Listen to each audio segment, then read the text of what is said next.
Aquí estamos iniciando nuestra actividad del día de hoy.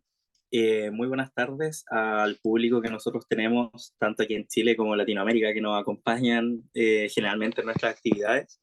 También para aquellas personas que posteriormente a la actividad lo van a ver en nuestras redes, y todos aquellos quienes son parte de la liga en cualquier forma, ya sea compartiendo nuestro contenido o participando de este. Me presento, mi nombre es Víctor Jorquera, soy astrónomo y presidente de la ONG Liga de la Ciencia, y el día de hoy tenemos nuestra charla en la cual tenemos una invitada muy importante aquí en Latinoamérica, que es la doctora Alejandra Falla. Y bueno, antes de comenzar la entrevista, vamos a mirar un poquito aquí la Universidad de Concepción. Se está compartiendo la pantalla y se ven, ¿me pueden decir si es que se ve bien? Perfecto, sí. Ya aquí estamos viendo que podemos ver el campus de nuestra universidad. Es un campus bastante grande. Una característica que tiene nuestro campus es que las facultades en sí están muy cercanas una a la otra, lo que es súper producente en el sentido de que los estudiantes entre todos se van conociendo también. Entonces, la arquitectura que tiene la universidad en sí es muy central, está como todo conectado. Ahora, dentro de la universidad nosotros también tenemos lugares que son fácilmente reconocibles, y aquí es donde nosotros vamos a mirar un poquito el arco de la universidad. Lo vamos a colocar aquí. Ahí tenemos el arco de la universidad, aquí se puede apreciar súper bien. Aquí, esta viene siendo el ingreso que nosotros tenemos para nuestra universidad. Si bien la universidad cuenta con varios accesos, este es como el acceso principal que tiene. Aquí, algo importante, no sé si es que se logra notar, que está el escudo, está abajo, está el escudo de la universidad.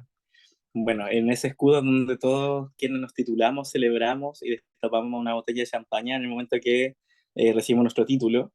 Eh, y bueno, hacia adentro, hacia el interior, nosotros también podemos encontrar otras estructuras también que son importantes en nuestra universidad. Y también vamos a mirarlas rapidito antes de empezar nuestra charla. Por acá tenemos la Casa del Arte. También es un lugar el cual es súper concurrido. Está justo en la esquina. Desde nosotros veníamos por allá, que estaba el arco.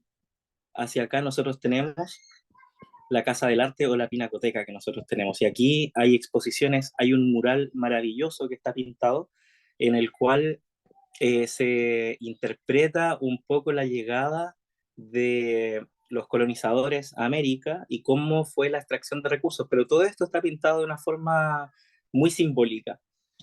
Aquí es donde nosotros tenemos nuestra galería de arte, que queda justo en la esquina de nuestra universidad.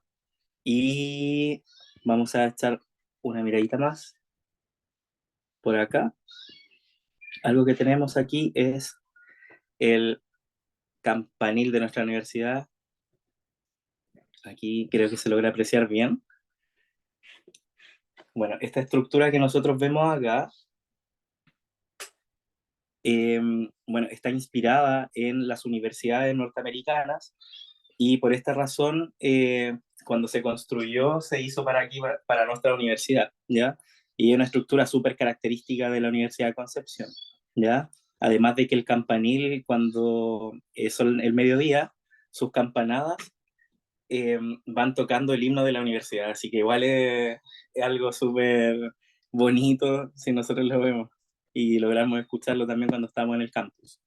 Esas son las imágenes que nosotros tenemos, bueno, con lo que nos encontramos al momento de ingresar a la universidad. Ya eso es como más que nada un vistazo pequeñito para que lo puedan conocer. Y antes de comenzar nuestra charla con nuestra maravillosa invitada, vamos a dar un saludo a los estudiantes de medicina de la Universidad de Concepción de Chile, a la Biblioteca de Medicina de la Universidad de Concepción, que nos ayudó a la difusión y promoción del evento, además de la Universidad de Chile y la Universidad Austral. También vamos a enviar saludos a los estudiantes de la Universidad Nacional de Colombia, de sede Bogotá, Universidad de los Andes, Universidad de Antioquía en Medellín, Universidad del Valle, Universidad Militar Nueva Granada. Bueno, esta entrevista está dividida en dos partes. en la cual nosotros vamos a interactuar aquí con la doctora que es nuestra invitada. Así que, Ana María, damos inicio a nuestra actividad del día de hoy.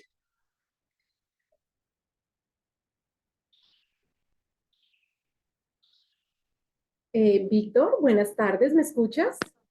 Súper bien. Víctor, es un honor estar esta tarde contigo en esta entrevista. Es Víctor, el representante de astronomía de la Universidad de Concepción, además bombero voluntario y un líder comunitario en la universidad y fuera del campus universitario. Es un honor estar contigo esta tarde. Gracias, Víctor, por estar acá. Como lo mencionó Víctor, vamos a hacer unas preguntas desde acá. Tenemos en el fondo la ciudad de Boston. Estamos en el día de hoy acá transmitiendo y estamos a 0 grados, lo cual nos pone muy felices porque mañana se avecina una tormenta de nieve, hoy estamos a 0 grados, entonces para nosotros eso es una temperatura que no es tan baja. Eh, Admiro mucho a la doctora Alejandra Falla, leyendo la hoja de vida de ella, la verdad quedé un poco impresionada. Antes de hablar, de presentarla, la doctora Alejandra fue pionera su laboratorio al cual pertenecía en trabajar la técnica de edición CRISPR-Cas9 en el 2012. Cuando se publicó el artículo por primera vez de esta técnica de edición y posteriormente se le dio el premio Nobel en el 2019 a los pioneros en esta técnica. Entonces, la doctora Alejandra Falla lleva muchos años trabajando en edición genética, lo cual es un honor tenerla en este espacio que gracias, doctora, por sacar esta hora. Sabemos que su agenda es muy llena y pues mañana tenemos una nevada, una tormenta acá en la ciudad de Boston. Entonces, pues por ese motivo se corrió la entrevista un día. Doctora, muchas gracias.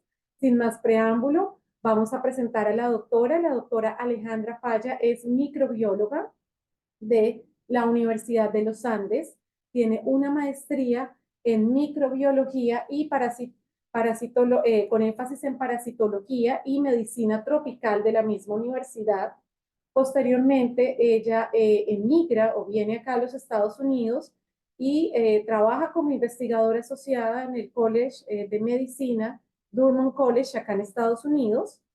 Luego inicia sus estudios de doctorado en el Instituto Tecnológico de Massachusetts, más conocido como MIT, que pues es muy conocido a nivel mundial, en microbiología e ingeniería biológica.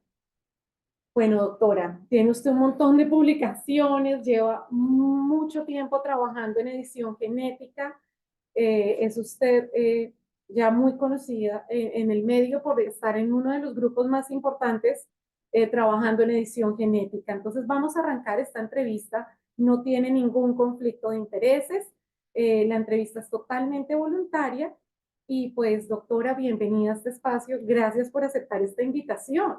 Muchísimas gracias. Para mí es todo, obviamente, un honor también acompañarlos y tal vez compartir un poco de lo que he trabajado en los últimos años. Gracias, doctora. En este momento también se están conectando los estudiantes del profesor Cristian Herrera, que les va a hacer un quiz de la entrevista y los tiene en este momento a todos conectados en clase desde México.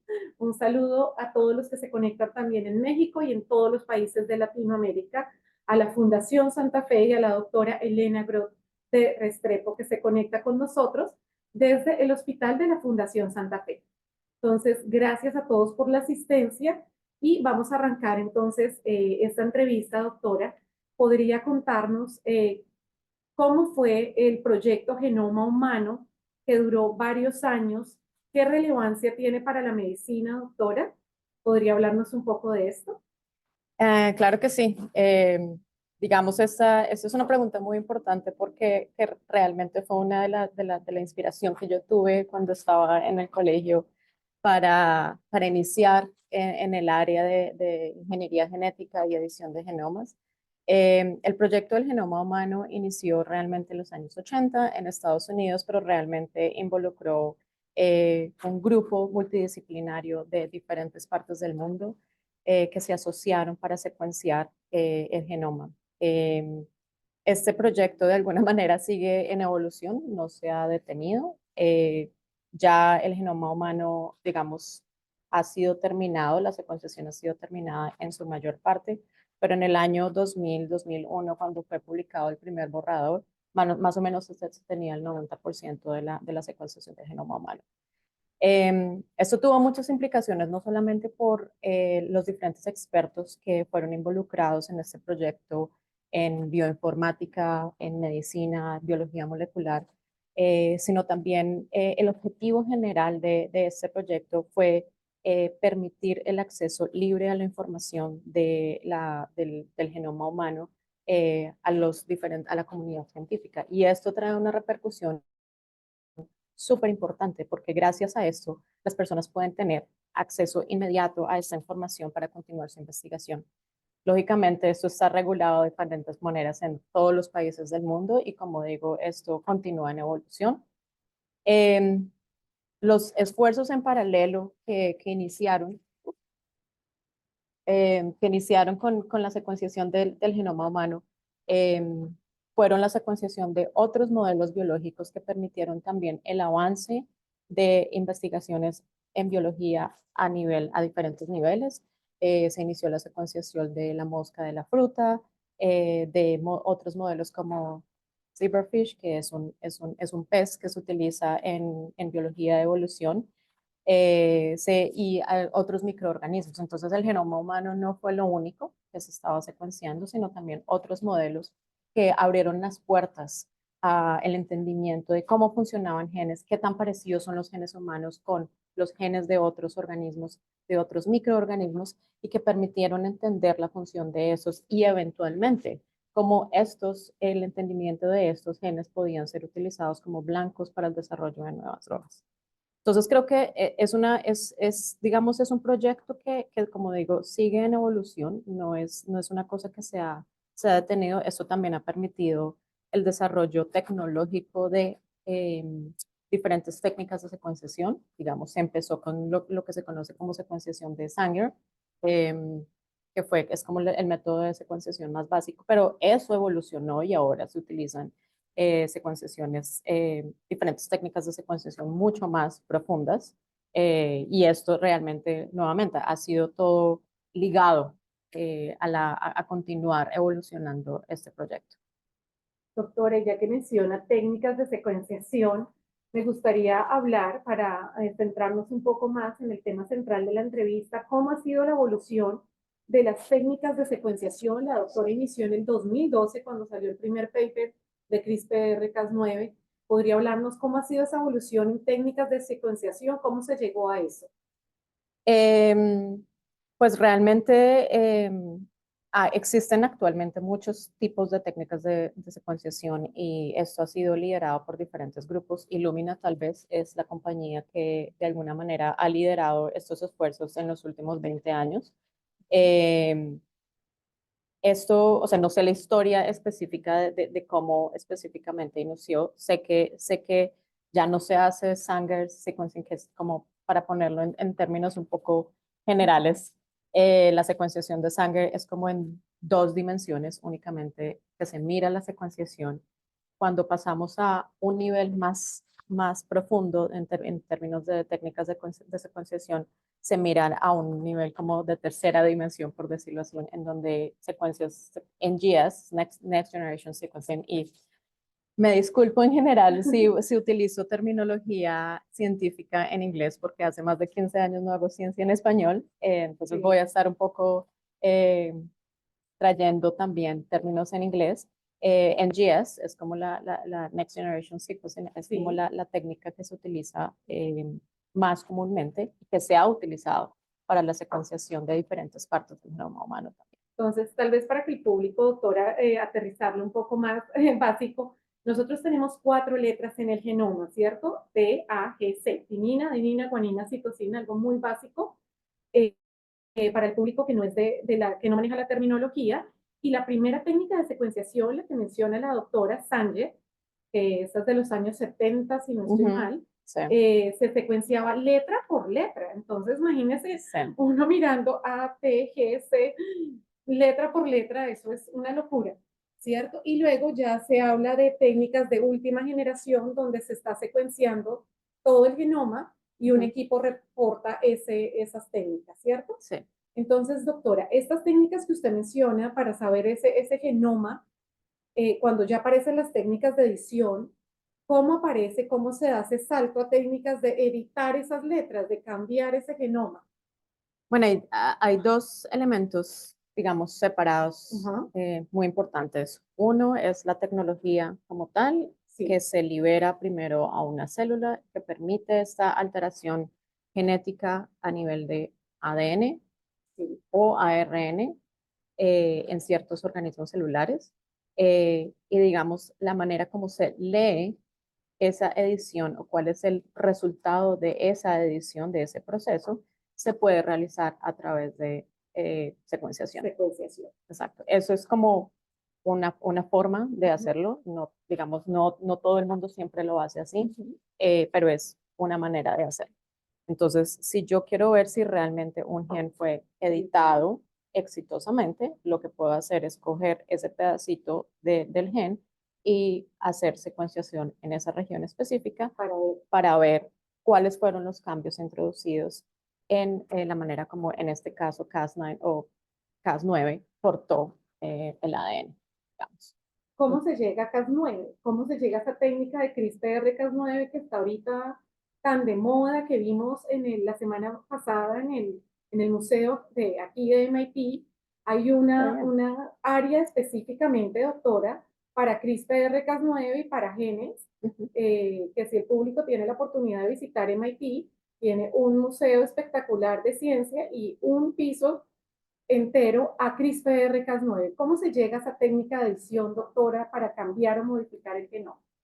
La investigación alrededor de CRISPR, y es importante nuevamente aclarar que CRISPR-Cas9 son dos palabras, por decirlo así, independientes. CRISPR es una parte, digamos, por decirlo así, que se refiere a las repeticiones en tándem de pequeñas secuencias que se identificaron en el genoma de diferentes bacterias, que últimamente corresponden a pedacitos de inicialmente de los virus que las bacterias reconocen para defenderse y son incorporadas de manera que se genera de alguna manera una memoria inmune en contra de esos virus. Y a eso se refieren esas repeticiones en tándem, que además son homólogas a una ARN guía, que es la molécula que es idéntica a esos, digamos, arreglos en tándem, que son reconocidos por Cas9. Ahora, Cas9 es el segundo elemento de ese concepto, y Cas9 es la enzima. Realmente es la enzima que tiene diferentes dominios, que no solamente reconoce en dónde debe inducir un cambio catalítico para inducir este corte de ADN, pero también existen otros enzimas como Cas9, que funcionan de manera similar, pero que también pueden hacer, digamos, algunas cortan doble cadena, algunas cortan una sola cadena, algunas hacen un corte exactamente un blunt, lo que decimos, que no deja ninguno overhang. Hay otras que sí dejan overhang. En fin, esto realmente en el 2012 fue, digamos, la primera evidencia de que este tipo de tecnologías se podían utilizar para editar genes, pero de ahí empezó una evolución en el descubrimiento de otras enzimas que en el mismo contexto de CRISPR podían ser utilizados como una herramienta molecular para editar genes en diferentes células. Entonces, a ver, doctora, si le entendí. CRISPR y Cas9 son dos proteínas bacterianas que utiliza la bacteria para reconocer agentes extraños. Y estas dos proteínas se están utilizando para editar genomas en la actualidad, para editar genomas celulares. Y ahí va, doctora, tal vez la siguiente pregunta y es, ¿podría hablarnos a nivel, bueno, estas técnicas fueron desarrolladas, se ganaron un premio Nobel, ¿cierto?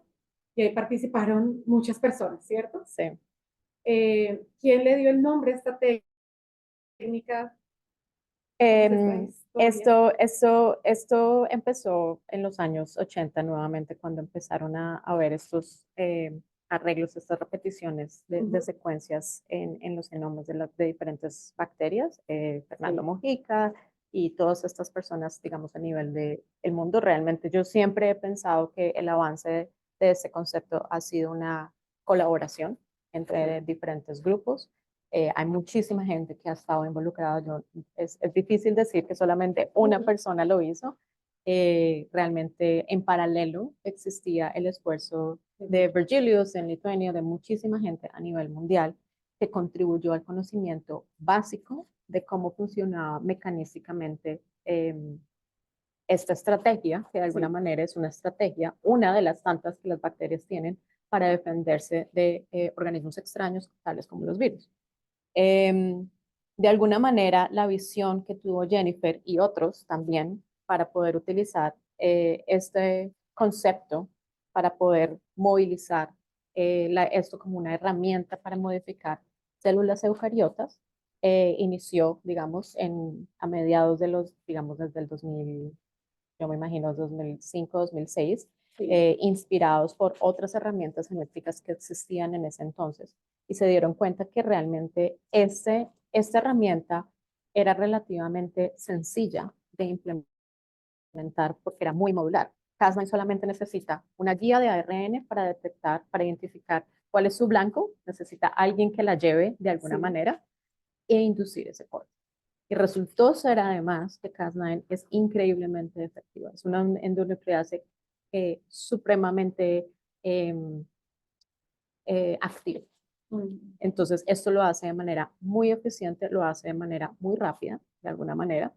Entonces, esas propiedades de este mecanismo hicieron que de alguna manera se pudiera implementar y transferir esta tecnología hacia organismos celulares. Lógicamente no fue una tarea fácil al comienzo y nuevamente esto requirió se utilizó mucho el conocimiento básico que existía desde los años 80 para poder llevarlo al punto de cortar efectivamente. Y claro, en el 2012 el paper muestra edición genética, pero no es a una eficiencia súper alta, lógicamente, no es lo que es hoy. Esto ha evolucionado muchísimo. Entonces, si comparamos la eficiencia, antes era del 10 o el 15%. Ahora nosotros sabemos que podemos editar un gen al 100% de frecuencia. Y esa edición genética que la doctora menciona, ¿en qué enfermedades se está utilizando en la actualidad, doctora? Se utiliza mucho dependiendo de la necesidad, digamos, médica. Se utiliza para corregir mutaciones específicas en enfermedades que se saben que son hereditarias, por ejemplo, que se sabe que son ocasionadas por mutaciones presentes en un ser humano. Se utiliza también en el contexto de terapia celular, en donde se hace una ingeniería a una célula para poder crear un medicamento y atacar, por ejemplo, tumores. Se utiliza también enfermedades neurodegenerativas. Se está utilizando en una serie de enfermedades muy amplia, diría yo, en diferentes contextos. Entonces, las personas ya están liberan CRISPR-Cas9 directamente en una inyección, por decirlo así, directamente en un ser humano, pero también lo que hacen es extraer células, hacer la manipulación genética y volver a poner esas células. Inyectarlas. Es lo que normalmente se conoce como ex vivo, un proceso ex vivo en donde se extrae nuevamente las células de un paciente o de una persona saludable, se hace la manipulación genética afuera y se vuelven a inyectar estas células genéticamente modificadas, o también se utiliza lo que se llama un método in vivo, que quiere decir que se inyectan directamente esos elementos, componentes genéticos directamente en una persona para corregir una mutación específica. Es muy importante lo que menciona. Hay un caso muy exitoso, ¿cierto? Laila Richards, una bebé con una leucemia que se le inyectaron células para que resistiera a las quimioterapias tan agresivas a las que iba a ser sometida, y la niña hoy en día, pues ya es niña, vive, y es un caso muy exitoso. Hace poco, doctora, salió la noticia que la FDA aprobó la terapia génica para anemia falciforme, una anemia que, si el público de pronto no sabe, no es por no comer hierro, sino la doctora lo maneja mejor, perdón, Es una anemia en la cual los glóbulos rojos no son redonditos, sino son media luna, y estos pacientes pues tenían una expectativa de vida menor y se aprobó esta terapia. ¿Podría hablarnos un poco de cómo es esto, cómo funciona? ¿Es una única inyección o cómo funciona esto? Em, Hay diferentes, digamos, estrategias Ujú. que se están utilizando y que diferentes grupos académicos y diferentes empresas biotecnológicas han utilizado para corregir esta mutación específicamente. Como tú mencionas, la anemia falciforme es ocasionada por una mutación en el gen de la hemoglobina que causa la falta de polimerización de la hemoglobina beta con el resto de sus unidades. Entonces, la falta de polimerización hace que la eritropoiesis de alguna manera se detenga y por lo tanto, digamos, los glóbulos rojos adquieren esta conformación en donde se pegan unos a otros. No hay un transporte de oxígeno eficientemente, entonces las personas se sienten cansadas, sienten muchísimo dolor y históricamente, como se ha tratado esta enfermedad es a través de infusiones sanguíneas que los pacientes reciben, pero pues estos son de por vida, no son tolerados de la misma manera por todos los pacientes. Entonces, digamos que eso es lo que en el área de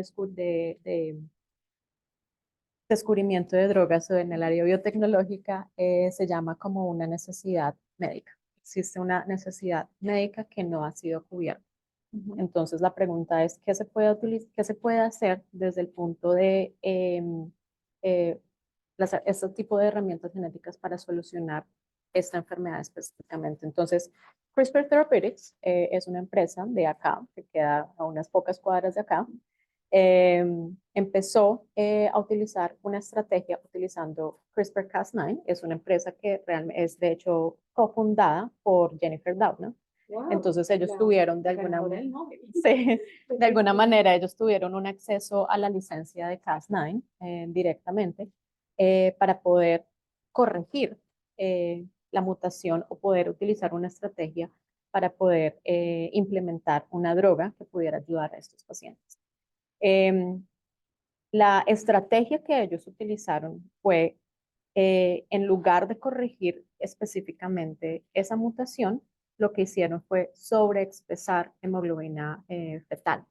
La hemoglobina fetal nosotros normalmente la perdemos después de los 6 meses de edad. Se hace un intercambio, eso empieza a casi que desaparecer y se convierte únicamente en la alfa y en la beta globina cuando ya somos adultos. En estas personas, como menciono, pues no funciona eficientemente. Entonces, lo que ellos pensaron y lo que se dieron cuenta es que, ¿qué pasa si reactivan esa hemoglobina fetal que de alguna manera nosotros está reprimida? Y resulta que eso está reprimida por un factor transcripcional, transcription factor, Sí. que es un enhancer de alguna manera, y cuando tú lo cortas o cuando cortas el promotor de este factor de transcripción, lo que haces es activar la producción de la hemoglobina fetal. Entonces se dieron cuenta y se ha asociado históricamente que el incremento en hemoglobina fetal en estos pacientes aliviaba completamente los síntomas. Entonces, esta fue la estrategia que CRISPR Therapeutics utilizó. Entonces, lo que hacen ellos es tener pacientes con esta condición, extraer células hematopoiéticas de su médula ósea, hacen, eh, hacen no delivery, El envío. liberan Cas9 y todos Sí. los componentes que se necesitan dentro de las células hematopoiéticas de la médula ósea y las reincorporan a través de un trasplante en estos pacientes. Y ellos empiezan a producir, lógicamente, automáticamente hemoglobina fetal y ya han tratado aproximadamente, si no estoy mal, casi 50 pacientes. Ya han pasado, para los que no conocen, esto es regulado por el FDA aquí, ya han hecho una fase 1, 2, 3. Esto no fue un esfuerzo que se empezó ayer, es un esfuerzo que lleva muchos años. Y por primera vez ya al pasar la fase 3, ya tienen ya es un producto comercial, al pasar fase 3 y demostrarse lo seguro que es este tratamiento. ya es un producto comercializable. Ahora, CRISPR Therapeutics no es el único que trabaja en anemia falciforme. Hay muchas otras empresas que trabajan, utilizan diferentes, no necesariamente CRISPR-Cas9. Hay otros utilizando otras estrategias de ingeniería de genomas o de edición genética que también están, digamos, encargados de desarrollar estas terapias para ayudar a todos estos O sea, pacientes. doctora, disculpe si le entendí bien. Se extraen las células de la sangre, de la médula ósea del paciente, Sí. se editan en el laboratorio, se hace edición Sí, y se le reinyectan al paciente. Esta correcto, terapia tiene una única inyección. correcto. O sea, es una única vez en la vida y ya el paciente empieza a producir sus células normales en la médula ósea. Sí, Es una maravilla. No porque al necesita- hacerlo desde el compartimiento de células hematopoéticas, que son células madre, estas inmediatamente regeneran todo el resto de células en el compartimiento eritropoyético y esto es de por vida. Ya el paciente no necesita transfusiones, ya el paciente no necesita nada. Y eso es lo que es exactamente lo que ellos han visto en la clínica. Es algo que lógicamente se ve preclínicamente, inicialmente antes de que uno lo pueda hacer en un paciente, se hacen ratones que son humanizados y luego se aplica en la clínica y ellos ya llevan muchos años haciéndolo. Entonces ya en este momento podemos decir que es un concepto que funciona muy bien y que ya muchos pacientes van a poder tener acceso a este producto.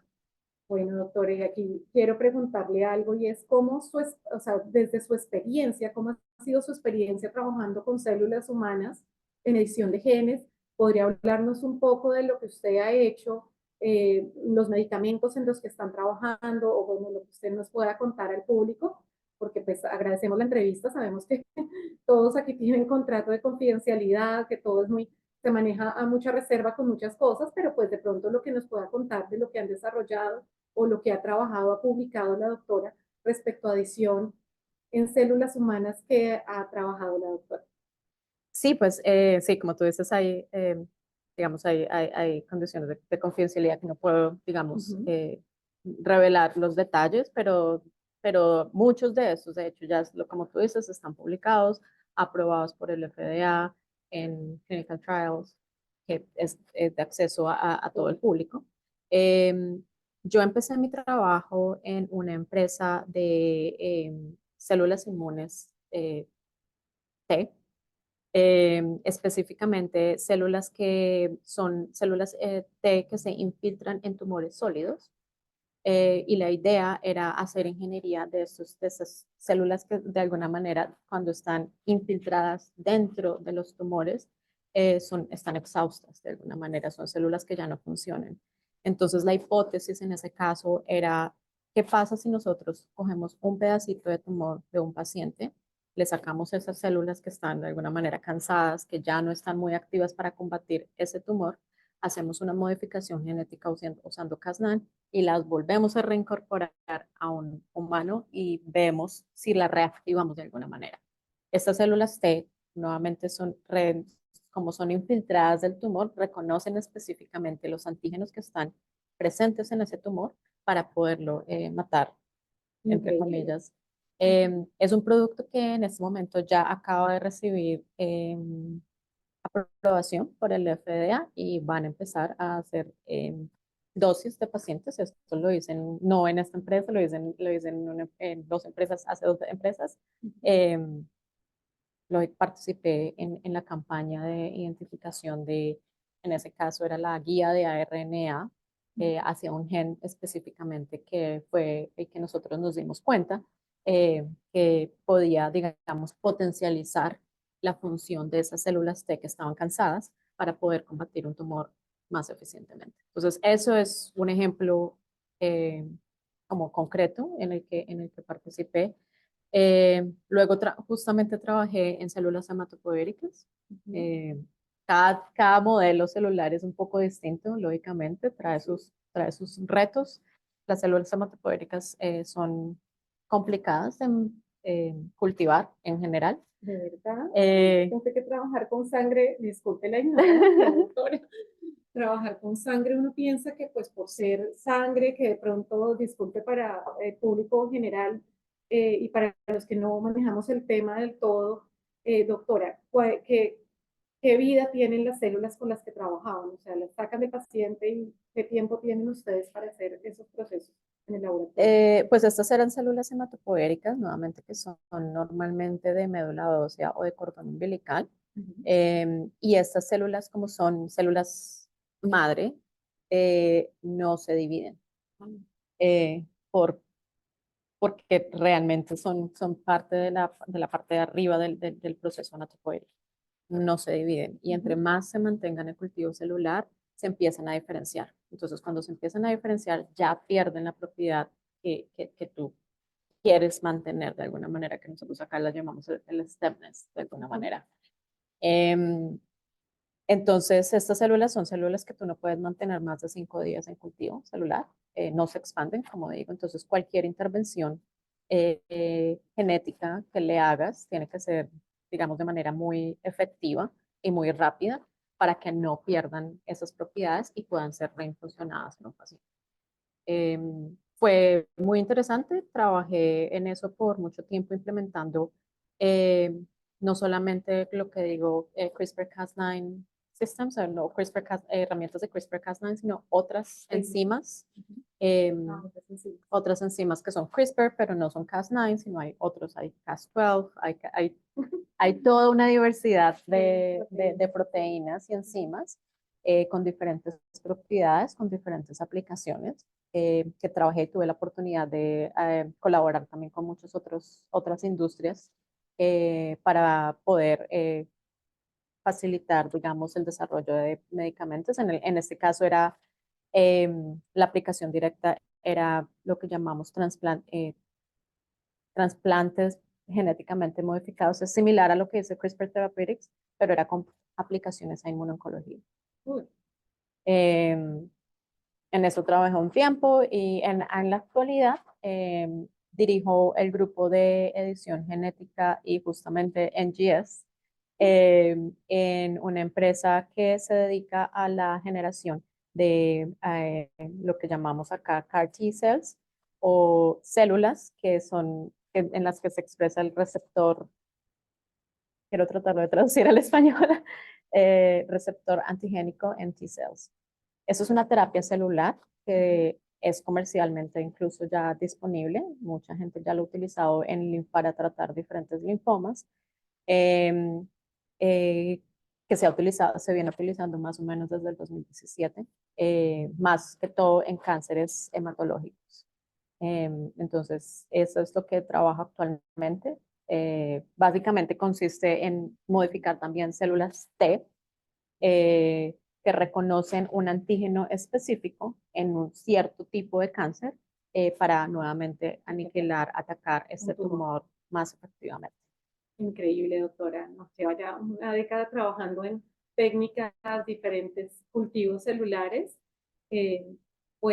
Doctora, en este momento vamos a dar paso a Víctor, quien tiene una pregunta y leerá las preguntas del público. Víctor, te damos paso. Gracias, doctora. Hola, ¿me escuchan bien?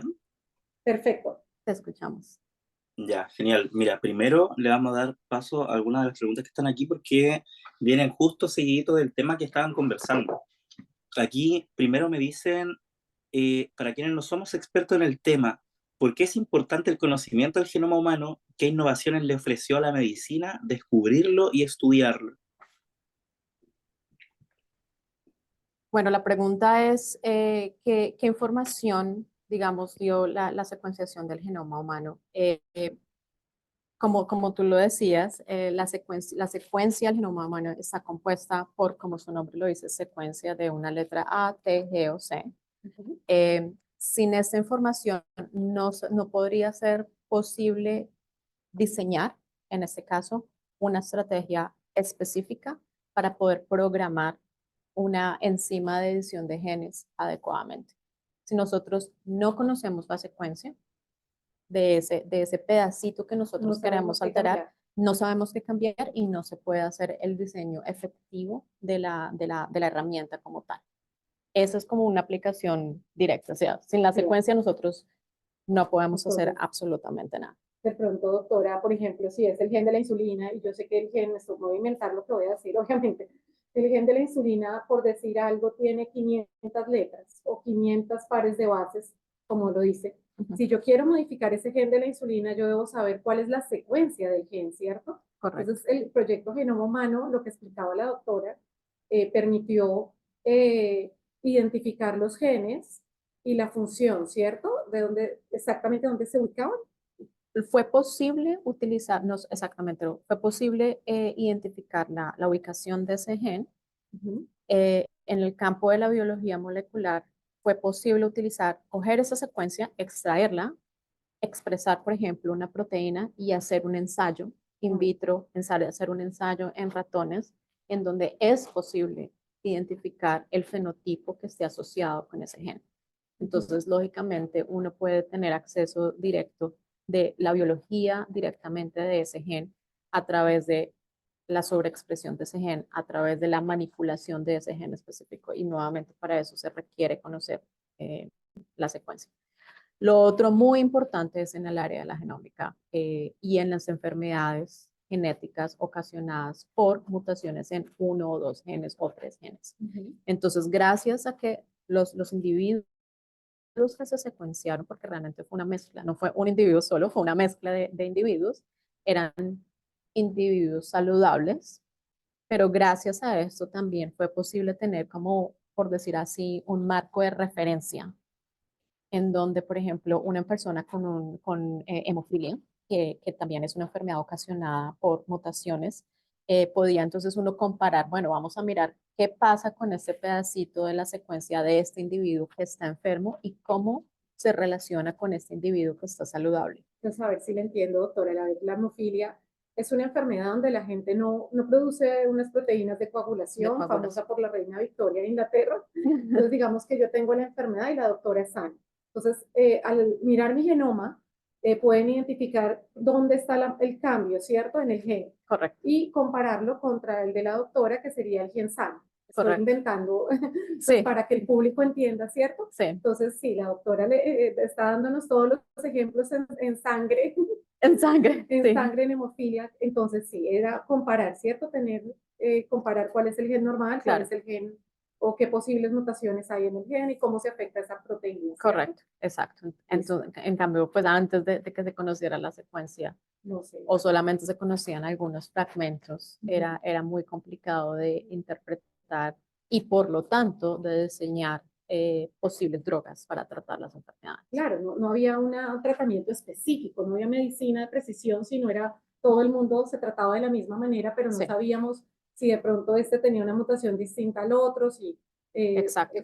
Y eso es muy común en diferentes tipos de cáncer, porque los diferentes cánceres también tienen mutaciones diferentes en cada persona.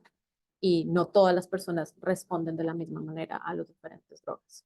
Entonces, hay personas que tienen mutaciones que, por ejemplo, son incompatibles con ciertas drogas. Para allá iba a Entonces, preguntar, doctora, ¿qué pasa si un paciente toma un medicamento, porque a todos les mandan el mismo medicamento, pero a alguien ese medicamento no le sirve?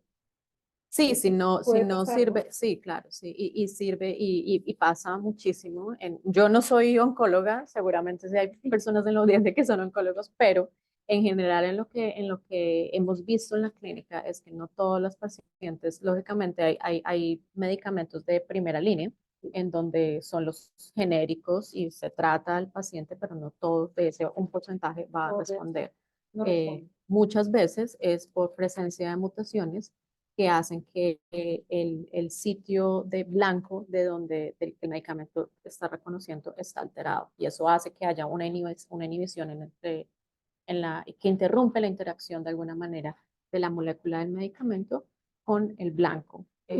Importantísimo, porque en Sí. enfermedades, doctora, antes de esta entrevista estaba mirando, por ejemplo, en enfermedades mentales, hay personas que reaccionan muy bien a un antidepresivo y hay personas que ese mismo medicamento no les sirve. Entonces puede ser que haya algo que haga que el medicamento no se esté metabolizando o no se esté, no llegue lo que está diciendo la doctora donde debe llegar y actuando como debe actuar.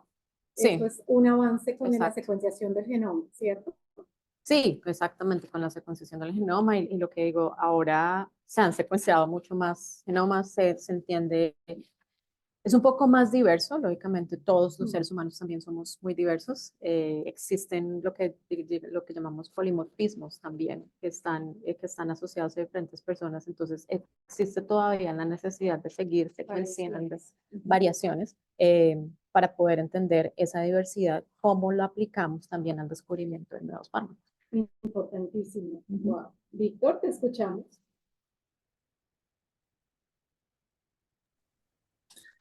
Perfecto. Bueno, la pregunta que teníamos delante, que nosotros teníamos preparada también aquí para la doctora, es ¿cómo es trabajar con desarrollo de nuevos fármacos antimaláricos y la edición genética?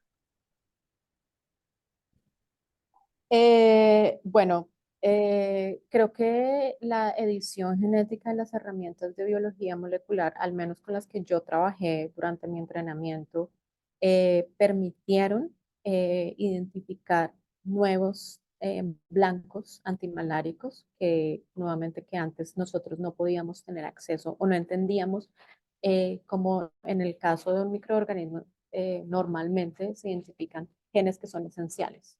¿Qué puedo hacer yo para poder esencialmente matar este microorganismo?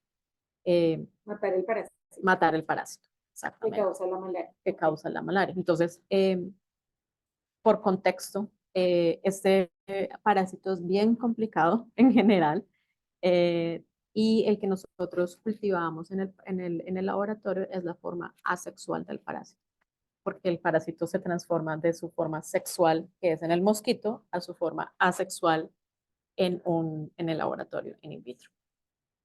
Cuando yo digo asexual, quiere decir que también el parásito cambia a ser haploide. Haploide quiere decir que solamente existe una copia de cada gen. Entonces, ¿qué pasa si tú intervienes la única copia de un gen esencial que tiene el parásito? El parásito va a morir, lógicamente, y no queremos eso porque queremos seguir estudiando. Yo no quiero, al final para investigarlo, no quiero matar el parásito, quiero que sobreviva para poder entender qué modificaciones yo puedo hacer para poder entender esos genes que hacen para poder desarrollar un medicamento antimalárico. Entonces, mi trabajo se concentró muchísimo en utilizar herramientas de edición genética utilizando Cas9 y otras enzimas y también mecanismos de regulación inducible, de tal manera que yo podía apagar y prender los genes para poder entender el efecto que tenía en el parásito. Entonces, eso lo hice y eso permitió identificar, y ahora la gente lo está utilizando también. Yo ya no trabajo en malaria, pero la gente que siguió, digamos, con la utilización de estas herramientas, ha identificado enzimas que son lo suficientemente, por ejemplo, diferentes a las del ser humano para poder desarrollar nuevos fármacos antimalarios. Disculpe, doctora, que le pregunte, tal vez, digamos, la Fundación Bill Gates estaba soltando unos mosquitos que no se podían reproducir. En Medellín, Colombia, soltó muchos mosquitos que no se podían reproducir precisamente Sí. para evitar la transmisión de enfermedades. La pregunta va, lo que trabajó la doctora con el parásito, ¿hacia qué iba dirigido? De pronto, hacia qué, o sea, ¿qué era lo que querían hacer ustedes? Iba dirigido hacia el parásito y no hacia el mosquito. Solo el parásito, sí. Es que por eso digo que el ciclo de vida de ese parásito es bien complicado. Lo que pasa en el mosquito es una cosa, entonces eso es lo que se llama gene drive. Es algo que se empezó lo empezaron a desarrollar en Harvard y en otros grupos, en lo que el objetivo, sí, era eliminar básicamente, sobre todo las mosquitos hembras, que son las únicas que transmiten efectivamente el estadio infeccioso del parásito. Eh, Eso es distinto. Yo no trabajé directamente con mosquitos, sino con el parásito después de que es liberado en el torrente sanguíneo de una persona. Ese parásito es el que yo trabajé. Y el parásito cambia completamente. Es uno en el mosquito, cuando es inyectado va al hígado, luego va al torrente sanguíneo, cambia completamente. El ciclo de vida es completamente diferente y de alguna manera su regulación génica también es completamente diferente. Sí, entonces digamos, las estrategias que la gente ha utilizado para malaria específicamente, una es desde el punto de vista de, digamos, la interrupción de la transmisión, como tal, desde el mosquito, digamos, parar eso porque es el mosquito el que transmite el estadio infeccioso. Y lo otro es ya una persona que está infectada con ese parásito. ¿Cómo se ve ese parásito? ¿Qué podemos para intervenir ese parásito que ya está en la sangre? Entonces, digamos, esa fue el parásito que yo estudié y las herramientas que desarrollamos para identificar cuáles genes podíamos utilizar para desarrollar nuevos medicamentos. Increíble lo que están haciendo. Sí, sí, sí, es bien interesante. Un mundo.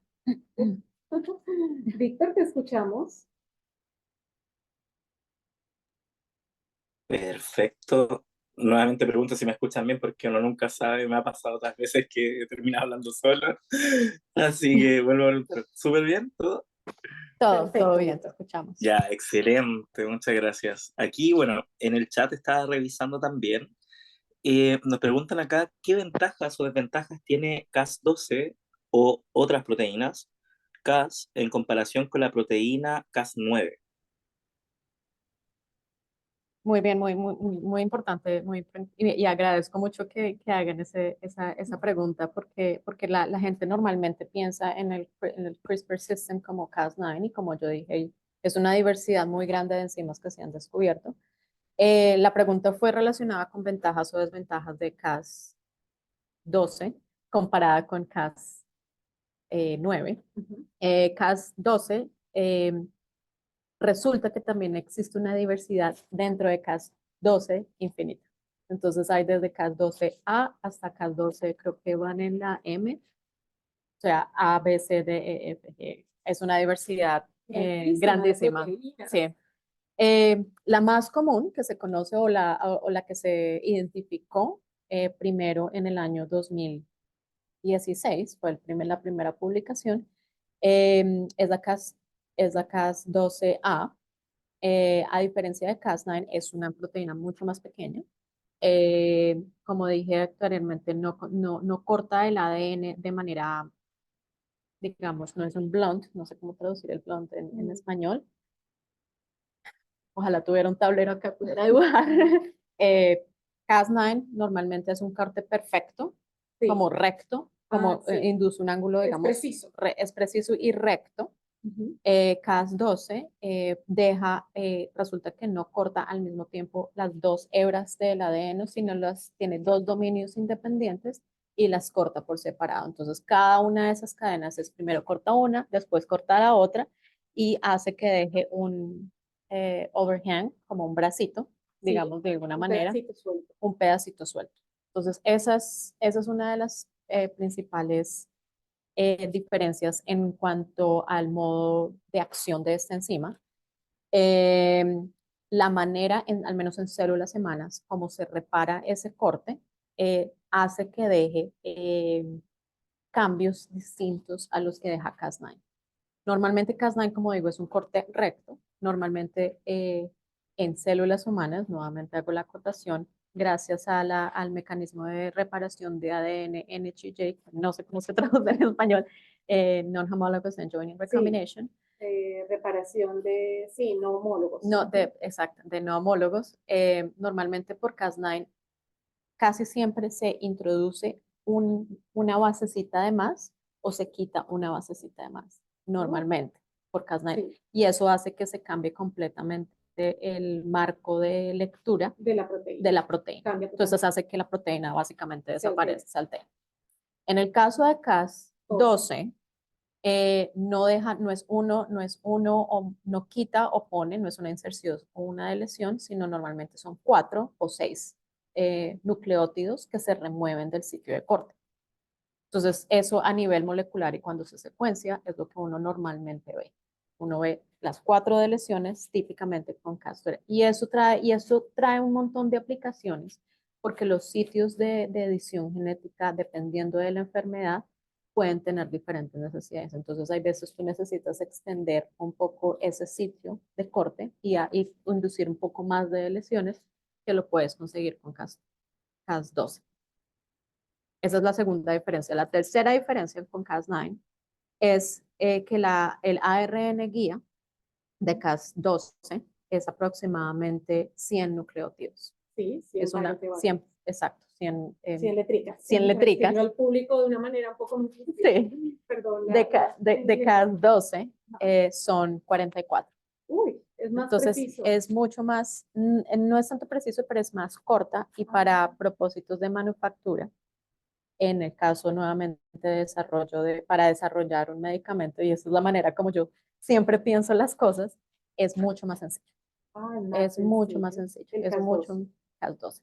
Es más sencillo es más sencillo manufacturar a nivel de GMP, digamos, cuando tú vas a crear una droga y para ponerla en un individuo requiere ciertas prácticas de manufactura, es mucho más sencillo sintetizar una molécula de ARN más corta que una lata, simplemente por la síntesis, por las plataformas que existen para sintetizar este tipo de moléculas. Entonces, digamos, no sé si son ventajas o desventajas necesariamente, son diferencias mecanísticas que creo que estas tecnologías deben ser ajustadas dependiendo de las necesidades que existan en cada grupo a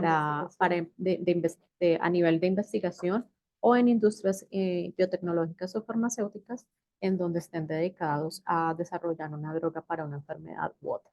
Entonces creo que es primero la identificación, cuál es la pregunta de investigación, qué es lo que se quiere lograr con eso y cuál es mi herramienta que me va a permitir llegar a eso. Entonces creo que esas son como las diferencias. Gracias, doctora. Víctor, te damos paso. Excelente. Aquí tenemos la siguiente pregunta y dice, en el proyecto Genoma Humano, ¿esta tecnología puede beneficiar o perjudicar a la humanidad? La pregunta fue que si la secuenciación del genoma humano puede perjudicar o beneficiar a la humanidad. Sí. Claro.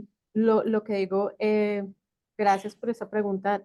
Creo que no es ni una ni la otra. Creo que en ese caso es un proyecto que o sea, empezó hace más de 30, 40 años, o sea, ya está en camino, sigue como digo, sigue en su evolución.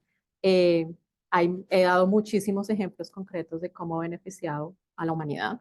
Eh, creo que el uso correcto de la información que está delineado por guías y políticas en cada país, no es que la gente pueda utilizar lo que sea con esa información.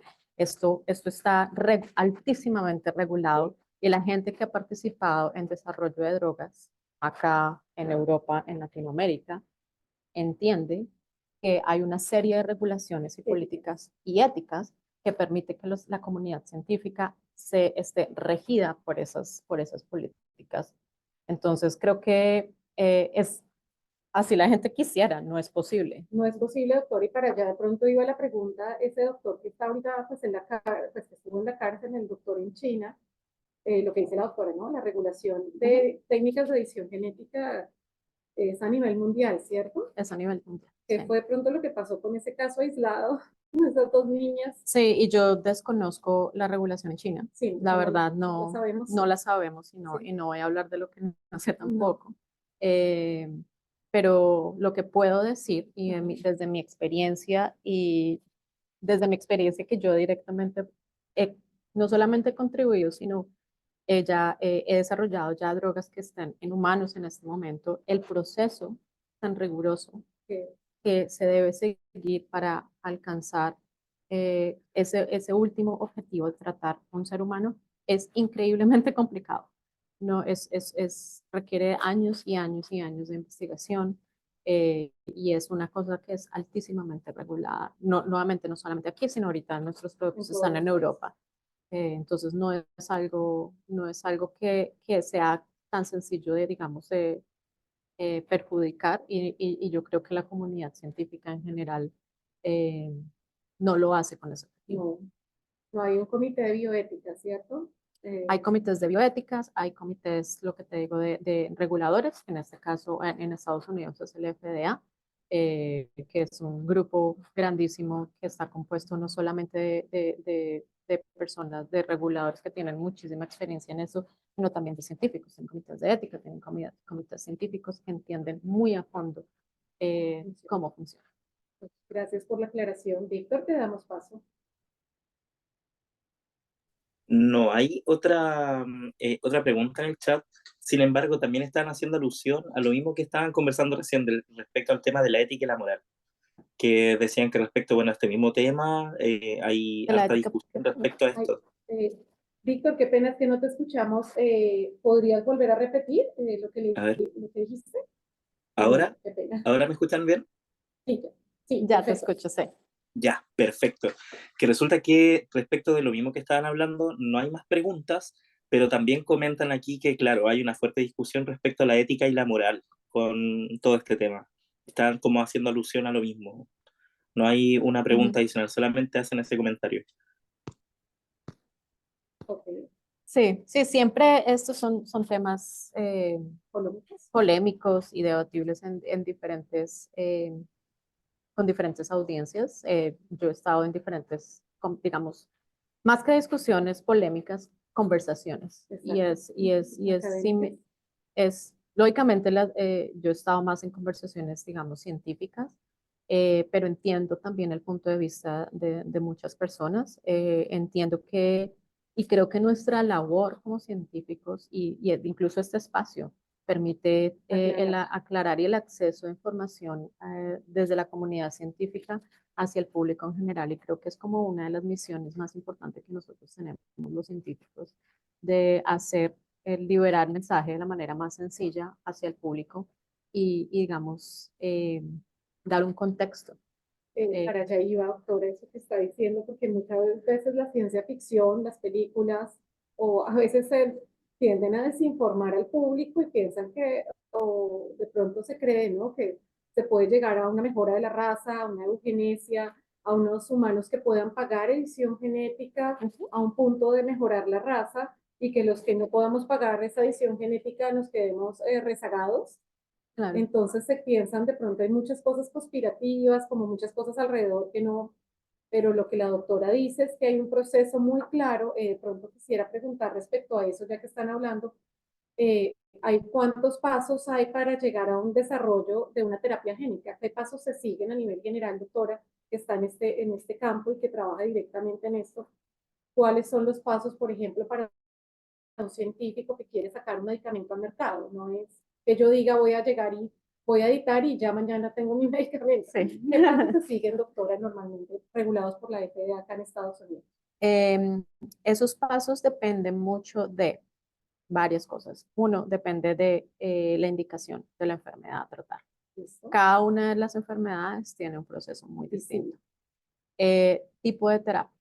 Hay terapias génicas, como tú lo dices, hay terapias celulares, que son completamente distintas. Dentro de esos dos tipos de metodologías, por decirlo así, existen elementos que tú vas a utilizar que son diferentes. Hay unos que utilizan virus, que son inactivados, pero que son virus, otros que utilizan CRISPR-Cas9, otros que utilizan otra serie de modificaciones genéticas, y cada uno de esos elementos por separado tienen unos delineamientos completamente diferentes. Entonces, los pasos en general, por así decirlo, existe una investigación básica que no, lógicamente es generada en instituciones académicas. Algunas instituciones académicas eh, tienen la oportunidad de hacer ensayos clínicos, no todas.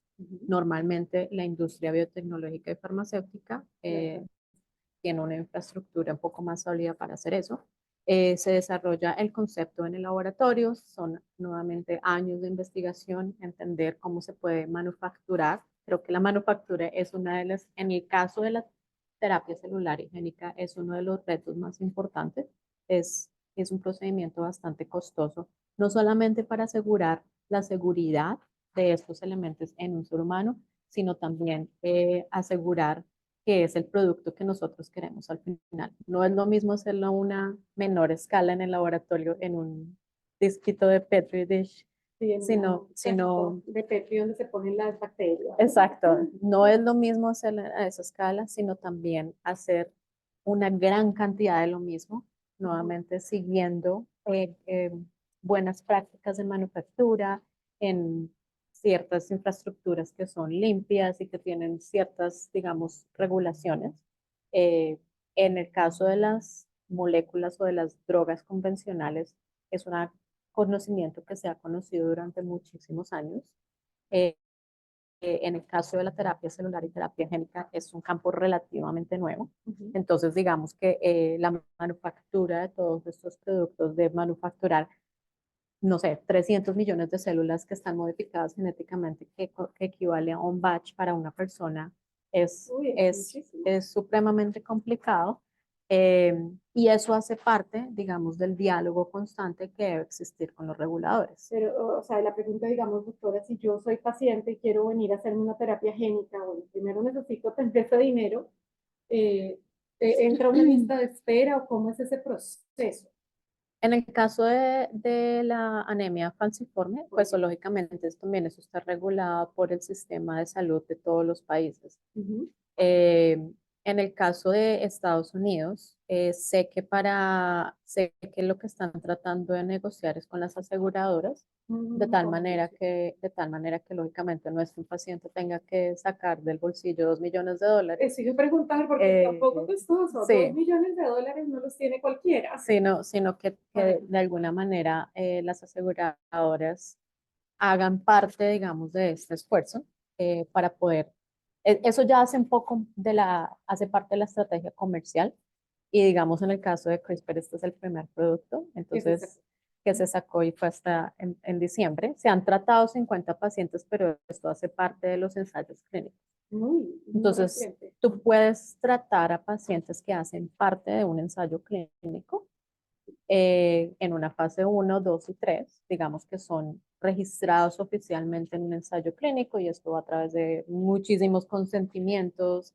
Eh, También hace parte de un tamizaje de pacientes que cumplen con ciertos requisitos, digamos, para ser tratados. Es un proceso largo. Es un proceso largo y es muy riguroso. Y creo que esto es lo que tal vez el público no, a veces no ve, digamos, este proceso que se debe seguir. Solamente las personas que han pasado por esto entienden lo riguroso. Los que están trabajando acá en el laboratorio, como la doctora, saben lo difícil que es llegar a sacar un medicamento. Y generar los datos y mostrar a las agencias reguladoras como el FDA, como el EMA en Europa y otras agencias a nivel mundial y mostrar los datos. Y ellos miran desde los cuadernos de laboratorio hasta reportes, hasta absolutamente todo en donde se están generando todos los datos.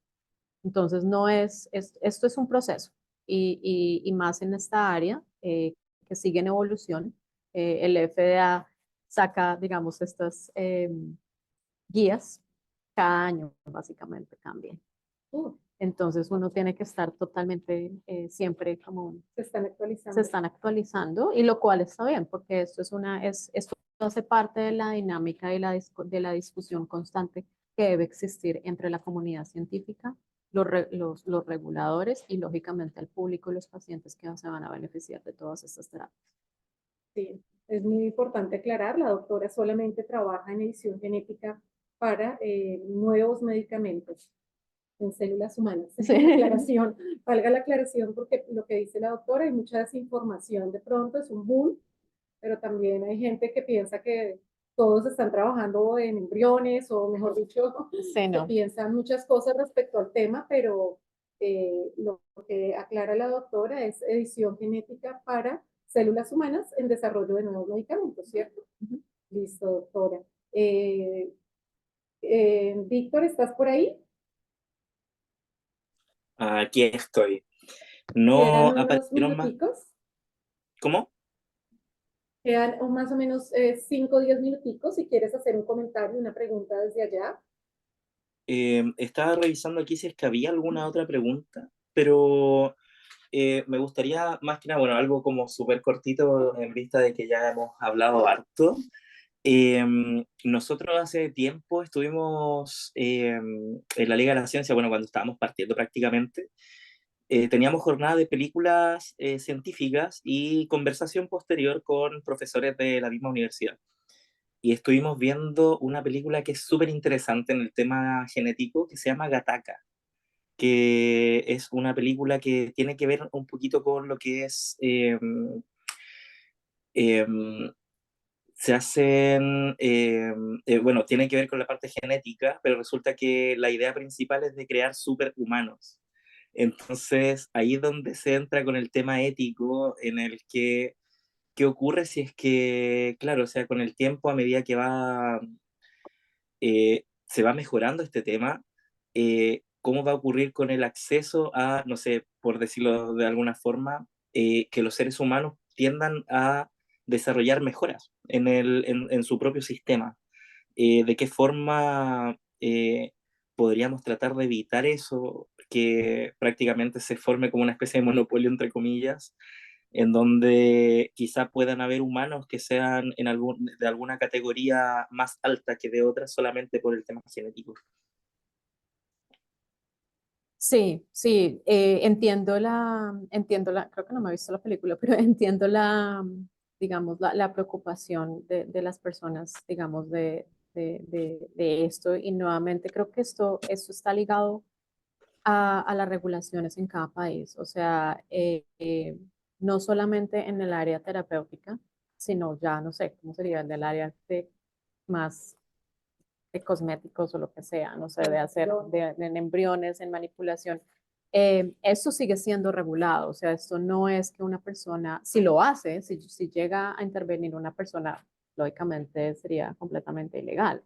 Esto para cualquier tipo de aplicación de intervención en humano, con el fin que sea, así no sea para tratar una enfermedad que digamos es como es lo que estamos haciendo acá y ha sido la aplicación directa de este tipo de tecnologías, va a tener que también seguir un proceso regulatorio para poder autorizar esto en humanos, digamos.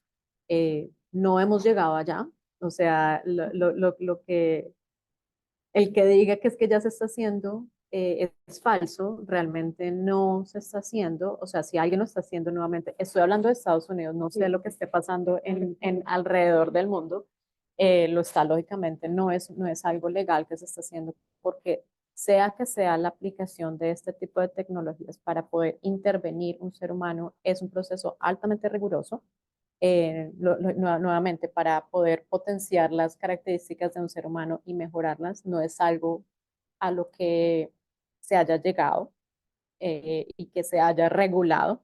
Entonces, digamos que yo veo, digamos, difícil que lleguemos a ese punto. Es posible que se abran, digamos, las puertas para para, digamos, ciertos casos que se puedan utilizar, pero se tendría que ver de qué manera el FDA o las agencias pertinentes entran a regular este proceso. Nuevamente, la intervención de humanos en Estados Unidos o casi en cualquier parte del mundo está altamente regulado por agencias en las que simplemente es que no es posible intervenir un humano sin la autorización oficial. Entonces, esperemos que, digamos, existe esa preocupación y creo que el desarrollo de estas tecnologías nunca fue diseñada para eso, con ese fin. Nunca lo fue. Yo conozco de fondo la historia de todas estas herramientas y realmente nunca fueron desarrolladas con ese fin. Gracias por la aclaración, Víctor. Sí, muchas gracias. Claro, esa vez yo recuerdo que fue un tema, y como lo mencionaban delante, son temas polémicos, en los cuales nacen preocupaciones, pero en sí nosotros, bueno, tenemos que pensar como científicos y científicas que siempre lo que nosotros hacemos va por un bien mayor, o sea, de las cosas que nosotros nos pueden servir como humanidad prácticamente. Bueno, con eso cerramos las preguntas. Bueno, por mi parte, ahí tú te voy a dar el pase para que puedas cerrar, Ana María. Por mi parte, les quiero dar las gracias a las dos. Quiero aprovechar la instancia de darle las gracias a Ana María. Ella es una excelente parte de nuestro equipo de la Liga de la Ciencia, de nuestra ONG. ella incansablemente nos ayuda buscando charlas, entrevistas, y su trabajo, de verdad, en lo personal, yo lo agradezco mucho. Una parte muy Víctor, importante de la liga, en serio. Así. Víctor, quiero agradecerte. Ay, sí. Víctor, quiero agradecerte. Víctor es el director de la Liga de la Ciencia ONG Chile.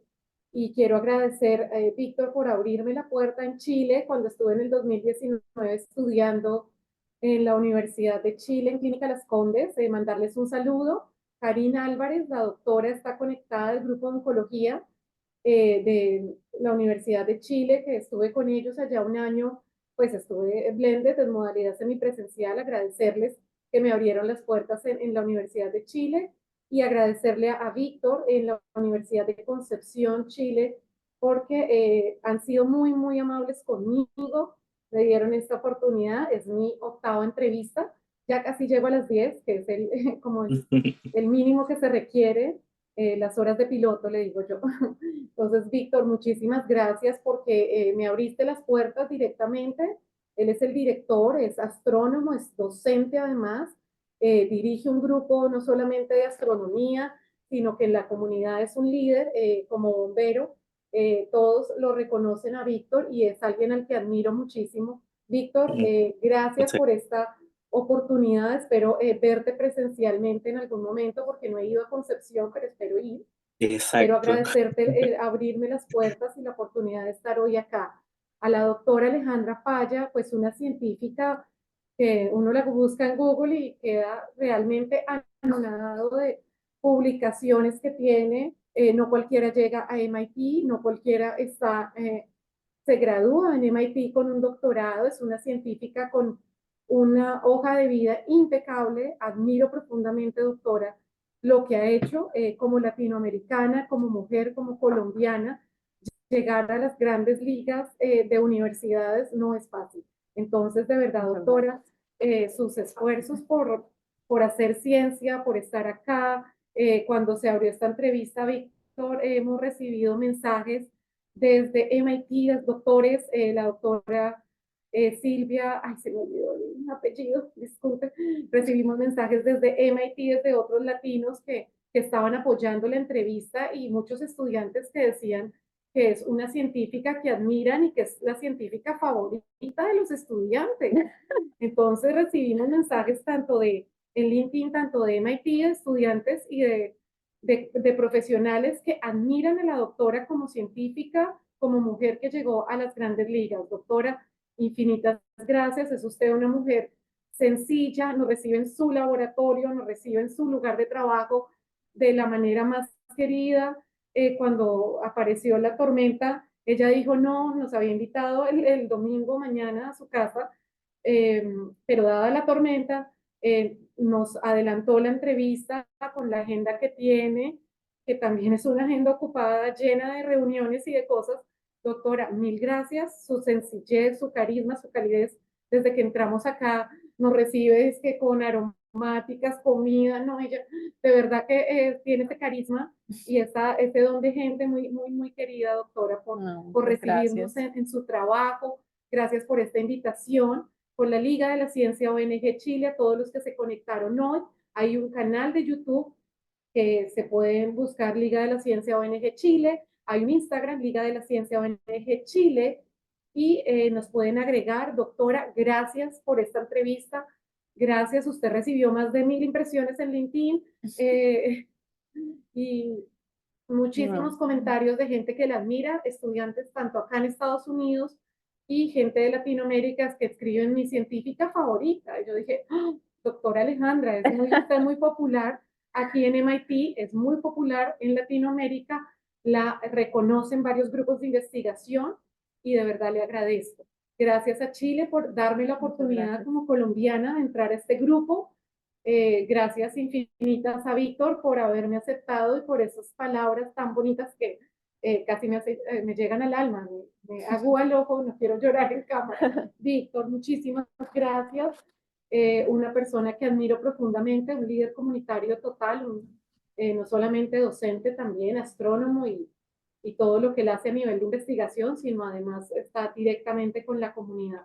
Entonces, Víctor, gracias. Gracias a ti. Para Y gracias a usted. mencionar que la gente no sabe, en Chile los bomberos son totalmente voluntarios. Allá no existe como en otros países que les pagan o que no. Allá es totalmente voluntario ser bombero, entonces aún más admirable. Gracias, Víctor, y nos despedimos en esta tarde con vísperas a una tormenta que viene a la ciudad de Boston. Nos despedimos desde acá con la doctora Alejandra Falla. Gracias, doctora. Muchas Infinito gracias. agradecimiento y reconocimiento por su labor, no solamente en MIT, no solamente en lo que está haciendo ahorita en el laboratorio como la directora de edición genética. Gracias, doctora. Muchas gracias a ti, Ana María, Y por la muy invitación. sencilla, muy querida la doctora Alejandra Falla. Muchas gracias a todos. Muchas Chao, gracias por las Víctor. preguntas. Esperemos que estén bien. Gracias. Chao. Que estén muy bien. Chao.